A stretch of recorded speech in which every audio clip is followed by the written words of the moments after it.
Good afternoon, ladies and gentlemen. I'm sorry it's been a minute since we posted a video, but I've had to take a break, and that's part of what I'm going to be talking about today.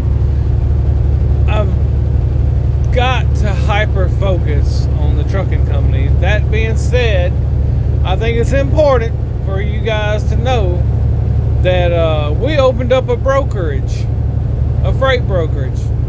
That's right, we sure did. We opened up a freight brokerage last year, and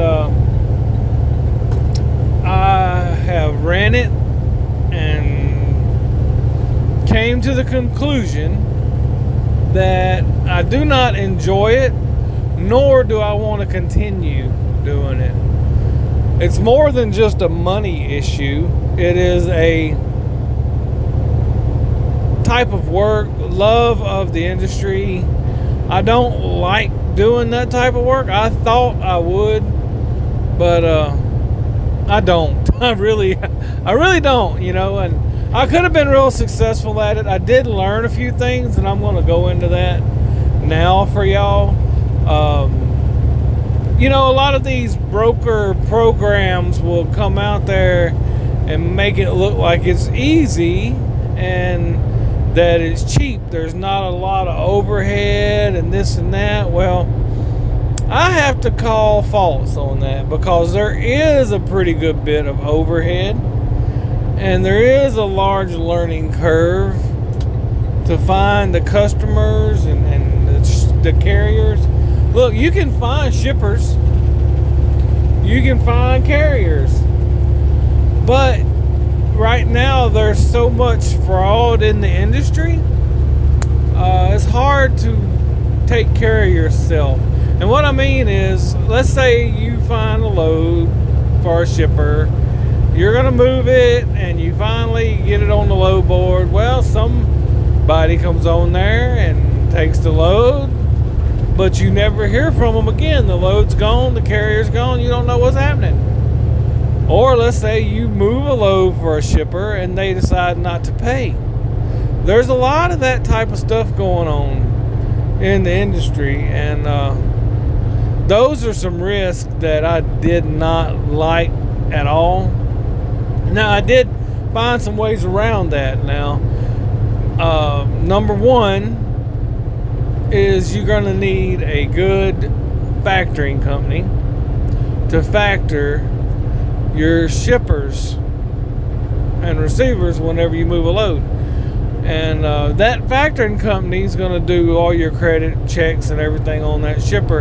However, my factoring company allowed us to factor a shipper, and that shipper supposedly had good credit. Well, here we are 70 days and still have not received payment from that shipper. Granted, they've pulling out of my funds instead of being non-recourse. They're pulling it back because their non-recourse was if that company goes bankrupt or stops doing business, then they would cover the loads. It don't cover for them just not paying. More fine print. There's so much fine print in this industry, it drives you crazy, with insurances and rate confirmations, and it's sickening. That's why I've got to hyper focus just on my trucking company, ladies and gentlemen, because I was running the trucking company, I started the brokerage, I got the YouTube going on, I've got the homestead going on, and I had so many irons in the fire. So I've had to get rid of all my other trucks. All I've got is one truck, one trailer. I'm shutting down the brokerage, which I did move like 17 loads with my brokerage. I did work the brokerage over the year. It's not, I didn't buy it, just let it age or nothing. I actually put forth effort into the brokerage. I tried different TMSs. That's one of your major expenses, because you're going to have people talk to you and they're going to want you to, like truck stop, they're going to want you to integrate in with your TMS. So then your TMS is going to be expensive. Your load board is going to be super expensive. And then you're going to have to factor your loads. And then what if they don't pay? You're going to have to pay for that. There's all kinds of little ins and outs. But what I did find is I went into trucking office, and they have a little brokerage set up. And they give you just enough tools to make it easy and uncomplicated. And you can actually run a small brokerage just using trucking office. And it's only like $30 a month. These other things are way too expensive, way too complicated. By the time you actually get the load punched in there, you done wasted a lot of time. And like I said, I had all these other things going on, and I'm still trying to work the brokerage. And I had a vision of my future, sitting down arguing with shippers and carriers, trying to get deliveries set up, and then scheduling the deliveries with the receivers. And then you get a carrier that won't even show up. I did figure out that if you get a larger company, a larger trucker company that does not have an in-house brokerage, you can use them. You can get set up with them. You can get your credit approved. You can schedule your loads through that trucking company, and then you don't have to worry about whether or not the load's going to get stole or ripped off. Your carriers are very key. I recommend finding some good carriers, signing up some good companies, telling them that you've got loads to move, and y'all start a working relationship. Just tell them it's going to take a little while to get everything going, and if they'll work with you and get you a truck when you need it, that you'll be glad to build your brokerage with them and give them the best rate possible while you're building that brokerage. I felt like an idiot because I wish I'd have done it earlier on in the year, but I figured it out kind of late in the game, and I got like 3 or 4 loads moved with my carrier. But once you get a good solid carrier, it does make a huge difference in the confidence that you have of moving freight.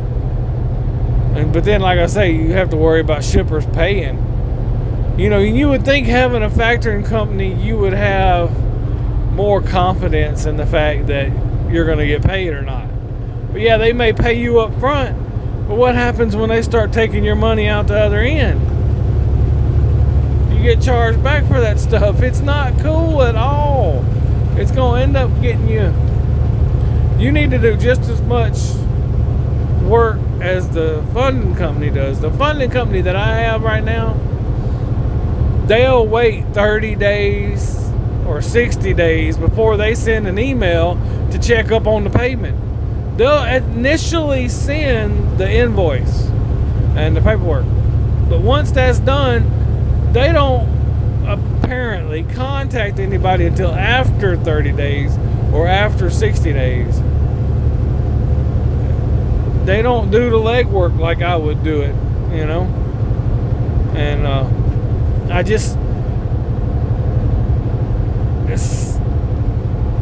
it really messed with my head a little bit. The whole non-recourse thing, whenever I called them on it, and that because they started pulling out and putting my money in a reserve in case they didn't pay, and I said, look, I'm supposed to be non-recourse. And they told me, no, that's like if they go bankrupt or they quit doing business. And I thought that it was supposed to cover for any instance, but I was wrong. I'm not taking that risk. So, find some good carriers if you're going to do a brokerage. Find a good, dependable shipper that's going to pay in 30 days. Not 60 or 90 days. We got another shipper down there by where I live. It's a water shipper. They are notorious for going over 90 days before they pay an invoice. And all you shippers out there that may hear this video, that is not a good way to do business. And I will not do business with anybody that takes over 30 days to pay my invoice anymore. I've had a few and they are on the no-haul list. I like to do business when I'm going to get paid, or my factoring company is going to get paid in that 30 days. If you're not going to do business and pay people in a timely fashion, in my opinion, you deserve to have a horrible credit record, which hopefully will drive you out of business. Pay your bills and pay them in a timely fashion. That's how you do quality business, in my opinion. But then again, what do I know? I'm just an old country truck driver. But yeah, the brokerage is not, I mean, the load boards are expensive. But you gotta have a load board to post a load on, unless you're straight going with your carrier, which you can do that. Once you find a larger carrier that you can sign up with and tell them you need a truck at this place or that place, and schedule it for a pickup with them, you might not need a load board, but eventually you're gonna have to pay for a load board. But if you jump out and you sign on for your surety bond, right, your authority goes active, and then you start paying for a load board and a TMS and extra insurances.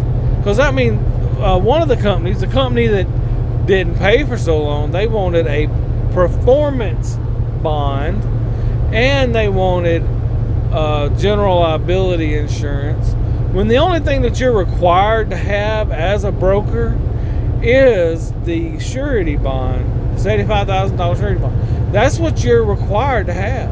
I mean, a brokerage is a super simple business, but you can overcomplicate it and make it cost you a lot of money, increasing the time before you're profitable. But if you had some direct shippers close to you that you knew would work with you, and you knew a couple of carriers that were 100, 200 trucks or something like that, you could put them on there and end up being profitable pretty quick. But you need to have a good strategy moving forward.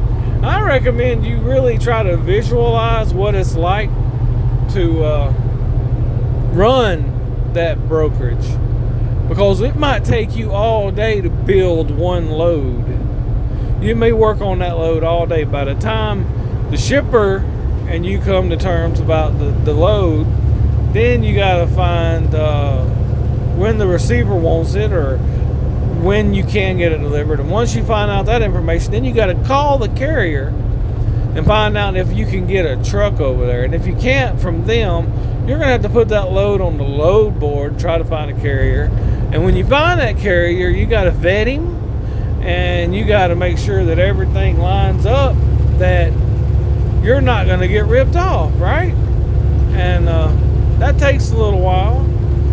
You got to punch them in the system, send the rate confirmations, and then get back in touch with the receiver. Tell them you do have a truck, or you may have to move the date or the time around a little bit.